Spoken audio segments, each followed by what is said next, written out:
बात करते हैं उत्तर प्रदेश की, जो लोकसभा चुनाव के लिहाज से बेहद अहम है। यूपी में सियासी घटनाक्रम बड़ा तेजी से बदल रहा है। यहां की 80 लोकसभा सीटों को लेकर इंडिया गठबंधन ने जुबानी दावे तो खूब किए, लेकिन हकीकत इससे बिल्कुल अलग है। आज मैं आपको समझाऊंगा कि इंडिया गठबंधन के दलों के बीच किस तरह की रस्साकशी चल रही है और कैसे आज भी इस गठबंधन के दलों के बीच भरोसे की भारी कमी है। इसी को लेकर आज की बहुत बड़ी खबर आपको बता दूं, यह खबर समाजवादी पार्टी के भीतर से निकलकर आ रही है। 14 जनवरी को समाजवादी पार्टी प्रत्याशियों की पहली लिस्ट जारी कर सकती है। इस वक्त की बड़ी खबर, पहली लिस्ट में 20 से 25 प्रत्याशियों के नाम हो सकते हैं। पहली लिस्ट में अखिलेश यादव और डिंपल यादव का भी नाम हो सकता है। आजमगढ़ से शिवपाल यादव या आदित्य यादव चुनाव लड़ सकते हैं, यानी 14 तारीख तक समाजवादी पार्टी की पहली सूची आ सकती है। यह इस वक्त की बड़ी खबर है। देखिए, समाजवादी पार्टी इस चुनाव को पूरी ताकत के साथ लड़ना चाहती है। किसी भी राजनीतिक दल के लिए यह जरूरी भी होता है, लेकिन यहां सवाल गठबंधन धर्म का है, क्योंकि कांग्रेस के साथ अभी तक सीट शेयरिंग को लेकर अखिलेश यादव की कोई बात नहीं हुई और ऐसे में यह तय कर लेना कि वो किस सीट पर अपने प्रत्याशी कब तक फाइनल करेंगे, यह विवाद को बढ़ाने वाला हो सकता है। आज से लखनऊ में समाजवादी पार्टी की 3 दिवसीय मैराथन बैठक शुरू हुई। पहले दिन इस मीटिंग में क्या हुआ, सबसे पहले मैं आपको यह बताता हूं। समाजवादी पार्टी ने यह रणनीति बनाई कि ज्यादा से ज्यादा सीटों पर चुनाव कैसे जीतना है। आज उन वीआईपी सीटों के लिए उम्मीदवारों पर भी बात हुई जहां समाजवादी पार्टी बेहतर प्रदर्शन कर सकती है। सभी जिलाध्यक्षों और महानगर अध्यक्षों ने अखिलेश यादव को लिखित में सुझाव भी सौंपे। इन्हीं सुझावों को लेकर अखिलेश यादव विधायकों और विधानसभा चुनाव के प्रत्याशियों के साथ कल बैठक करेंगे। इसके बाद उम्मीदवारों के नाम को लेकर 11 जनवरी को विधानसभा प्रभारियों के साथ भी एक बेहद अहम बैठक होने वाली है। स्थानीय स्तर से फीडबैक लेने के बाद आखिर में रामगोपाल यादव और शिवपाल यादव के साथ उम्मीदवारों के नाम पर फाइनल मुहर लग जाएगी। देखिए, 14 जनवरी को मकर संक्रांति भी है। ऐसे में अगर सपा इस दिन अपनी पहली लिस्ट जारी करती है तो इसका खास मैसेज भी दिया जाएगा। आज किन लोकसभा सीटों पर समाजवादी पार्टी ने मंथन किया, किस सीट पर किस नेता का नाम सामने आया, यह भी मैं आपको बता दूं। देखिए, अखिलेश यादव कन्नौज से प्रत्याशी हो सकते हैं। डिंपल यादव अभी जिस मैनपुरी सीट से सांसद है वहीं से चुनाव लड़ सकती हैं। आजमगढ़ पर शिवपाल यादव और उनके बेटे आदित्य यादव दोनों का नाम चल रहा है। बदायूं से धर्मेंद्र यादव को एक बार फिर प्रत्याशी बनाया जा सकता है। धर्मेंद्र आजमगढ़ का उपचुनाव हार गए थे। फिरोजाबाद से अक्षय यादव को चुनाव लड़वाया जा सकता है। लखनऊ से पार्टी अपने विधायक रविदास मेहरोत्रा को चुनाव लड़वा सकती है। फैजाबाद से अवधेश प्रसाद को प्रत्याशी बनाने पर बात हो रही है। अंबेडकर नगर से लालजी वर्मा को टिकट मिल सकता है। गोरखपुर से काजल निषाद को प्रत्याशी बनाया जा सकता है। मुरादाबाद से मौजूदा सांसद एसटी हसन प्रत्याशी हो सकते हैं। उन्नाव से अनु टंडन को सपा चुनाव लड़वा सकती है। फतेहपुर से पार्टी के प्रदेश अध्यक्ष नरेश उत्तम पटेल भी चुनाव लड़ सकते हैं। बरेली से प्रवीण एरन का नाम सबसे आगे सामने आ रहा है। मुजफ्फरनगर से हरेंद्र मलिक को चुनाव लड़वाया जा सकता है, जो विधानसभा चुनाव से पहले कांग्रेस छोड़कर आए थे। बलिया से सनातन पांडे और अंबिका चौधरी के नाम पर चर्चा हो रही है और घोसी से राजीव राय को टिकट दिया जा सकता है। कौशाम्बी से इंद्रजीत सरोज के नाम पर भी मंथन हो रहा है।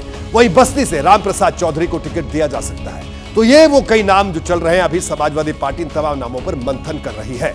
अगर सपा अंदर खाने इस तरह की रणनीति बना रही है तो इसकी खबर कांग्रेस हाईकमान को जरूर होगी। माना जा रहा है कि अखिलेश यादव कांग्रेस पर जल्द से जल्द सीट शेयरिंग का दबाव भी बना रहे हैं। और जब से कांग्रेस ने सभी 80 लोकसभा सीटों पर अपने प्रत्याशियों की घोषणा की है, तब से ही लखनऊ की सियासी हवा में एक अलग बदलाव देखने को मिल रहा है। अब मैं आपको बताता हूं कि समाजवादी पार्टी की तरफ से इतनी जल्दबाजी क्यों दिखाई जा रही है। दरअसल समाजवादी पार्टी के भीतर अभी भी यह शंका बनी हुई है कि कांग्रेस आखिरी वक्त में कोई खेल कर सकती है। इसी वजह से अखिलेश यादव उन वीआईपी सीटों पर होमवर्क शुरू कर चुके हैं जहां वो पूरी ताकत के साथ चुनाव लड़ना चाहते हैं। मुझे यह भी पता चला कि कांग्रेस के किसी भी बड़े नेता ने अभी तक सपा को पूरी तरह से भरोसा नहीं दिया है कि वो बीएसपी के साथ बातचीत नहीं करेंगे। यानी समाजवादी पार्टी के मना करने के बावजूद कांग्रेस की नजर बीएसपी पर है। वो अभी भी इंडिया गठबंधन में मायावती को शामिल करने पर जोर दे रही है। अखिलेश यादव हर बात को बारीकी से जानते हैं। उन्हें पता है कि विधानसभा चुनाव के वक्त भी कांग्रेस ने बीएसपी के साथ गठबंधन की घोषणा की थी और इस बार भी कांग्रेस की पूरी कोशिश मायावती को साथ लाने की है। ऐसे में अखिलेश तरह तरह के इशारे कर रहे हैं। मायावती को लेकर तरह तरह की बयानबाजी भी वो कर रहे हैं। क्या अगर मायावती इस गठबंधन में जुड़ती है तो ये इंडिया गठबंधन के लिए फायदा होगा या नहीं होगा? उसके बाद का भरोसा आप दिलाओगे?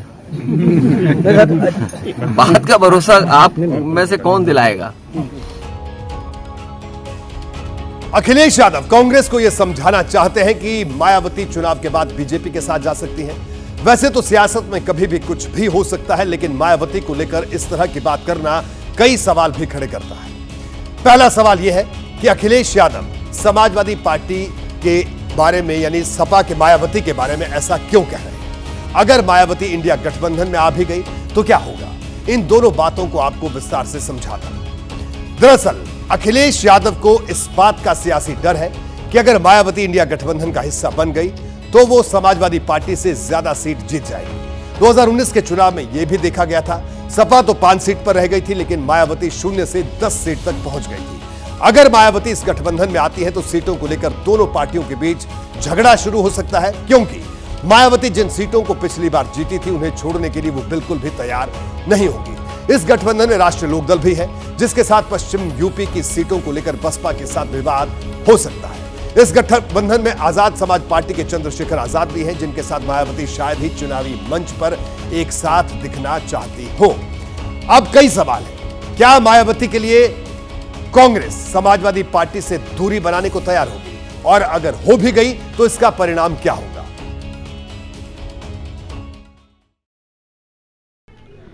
देखिए, अगर उत्तर प्रदेश की बात करें तो उत्तर प्रदेश में कांग्रेस की स्थिति एक परजीवी की तरह है, यानी कि उसको एक दल चाहिए, चाहे वो समाजवादी पार्टी हो, चाहे वो बहुजन समाज पार्टी हो, जिसके साथ रह के, जिसके संग गठबंधन करके वो अपनी नैया को पार लगाने की कोशिश करेगी।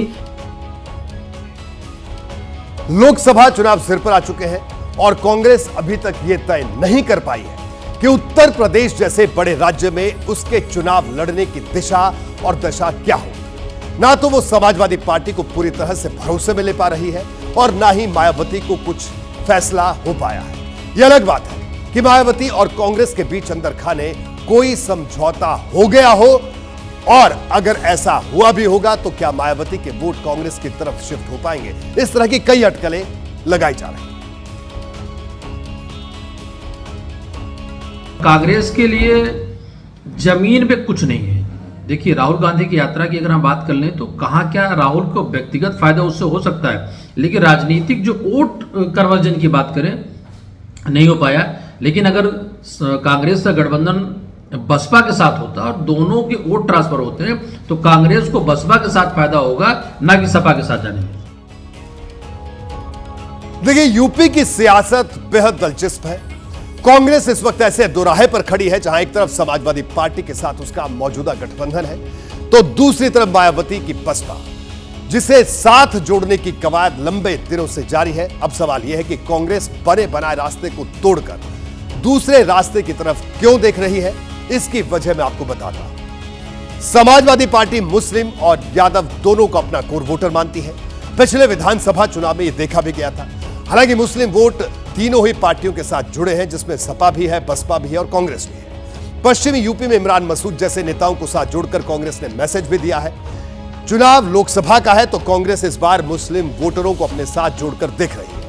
ऐसी स्थिति में समाजवादी पार्टी के साथ गठबंधन करना उसे बहुत ज्यादा फायदे का सौदा नहीं भी दिखाई दे रहा है, कुछ लोगों को यह लगता है। अब आती है मायावती की बात, तो यूपी की सबसे बड़ी दलित नेता मानी जाती है। यूपी में दलित समुदाय की 66 उपजातियां हैं, लेकिन इसमें 55% के करीब जाटव है, जो मायावती की बड़ी मजबूती माने जाते हैं। यानी यूपी में जो 21% दलित वोटर है उसमें से 11% जाटव समाज के हैं। मायावती खुद इसी जाति से आती है। दलित वोटरों की सियासत चंद्रशेखर आजाद भी करते हैं। यानी कांग्रेस इस घेरे को और मजबूत बनाना चाहती है, लेकिन क्या मायावती चंद्रशेखर आजाद के साथ खड़ी होंगी? यह सवाल भी बड़ा है। मायावती और चंद्रशेखर में 36 का आंकड़ा है और मायावती अपने आप में एक बड़ी दृढ़ प्रतिज्ञ टाइप की महिला हैं। अपने दम पे उन्होंने सत्ता और कामयाबी हासिल की है। मायावती अगर गठबंधन में आती हैं, वो भी अखिलेश यादव के साथ आती हैं, तो वो अपनी शर्तों पे आएंगे और अपनी शर्तों के साथ साथ वो डोमिनेटिंग नेचर में आएंगी। आप ये देख लीजिएगा कि अगर समाजवादी पार्टी और बसपा का कोई गठबंधन बनता है तो मायावती जी की पार्टी और बहन जी जो है वो लीड करेंगी, समाजवादी पार्टी पीछे पीछे रहेगी। आज जब लखनऊ में समाजवादी पार्टी की बैठक हुई तो इसमें यह मुद्दा भी उठा कि अगर पार्टी अकेले चुनाव लड़ती है तो नतीजे क्या होंगे। पार्टी की तरफ से साफ शब्दों में कहा गया कि बीएसपी के साथ वो किसी भी कीमत पर चुनाव नहीं लड़ना चाहती। यानी समाजवादी पार्टी ने अपना मन पहले ही बना लिया है। अगर कांग्रेस बीएसपी का जिक्र भी करेगी तो अखिलेश यादव इस गठबंधन से खुद को दूर कर सकते हैं। वो किसी भी स्थिति में नहीं चाहते कि कांग्रेस और बसपा साथ हैं, क्योंकि ऐसी स्थिति में जो समाजवादी पार्टी की हैसियत है वो कमजोर होगी। और वैसे भी पिछली बार दोनों साथ में लड़ के देख चुके हैं। बसपा 10 सीटें पाई थी और सपा 5 पे ही रह गई थी। तो सबसे बड़ी जो मुश्किल है अखिलेश यादव के लिए कि बसपा और कांग्रेस एक मंच पे एक साथ ना आए। देखिए, ये बात ठीक है कि मौजूदा वक्त में मायावती अकेले दम पर बहुत कुछ नहीं कर सकती, लेकिन कांग्रेस अगर उनके साथ खड़ी हो गई तो कुछ सीटों पर हालात बदले जा सकते हैं। मैं पिछले कुछ दिनों से बीएसपी की एक्टिविटी भी देख रहा हूं। मायावती समाजवादी पार्टी पर तो हमले कर रही हैं, लेकिन कांग्रेस पर वो उस तरह हमलावर नहीं है जैसे विधानसभा चुनाव के वक्त दिखाई देती थी। अपने हर पोस्ट में, बयान में वो बीजेपी और सपा के साथ साथ कांग्रेस को भी निशाने पर लेती थी, लेकिन पिछले कुछ दिनों से इसमें बदलाव दिखा है। आज भी जब उन्होंने सोशल मीडिया पर पोस्ट कर समाजवादी पार्टी पर हमला बोला तो कांग्रेस का कहीं भी जिक्र नहीं किया। यही नहीं, 5 राज्यों में विधानसभा चुनाव के नतीजों के बाद भी उन्होंने कांग्रेस पर कोई खास टीका टिप्पणी नहीं की थी। मायावती ने तो यहां तक कह दिया था कि एक ऐसा रिजल्ट है जो लोगों के गले नहीं उतर रहा। कहने का मतलब यह कि अगर कांग्रेस अपने सियासी भविष्य को लेकर गुणा भाग लगा रही है तो मायावती की स्थिति भी लगभग यही है। जैसे ही घड़ी का काटा दोपहर 2:30 पे आए, बबीता जी का दिल सास बहू साजिश के लिए मचल जाए। और ये है इनकी बहू, पूरे दिन ऑफिस की टेंशन हो जाए गॉन जब ये करें अपना फेवरेट शो फ्री टाइम पे ऑन। इनकी तरह आप भी देखें अपना फेवरेट शो अपने टाइम पर और डाउनलोड कीजिए एबीपी लाइव ऐप अपने स्मार्ट टीवी पर।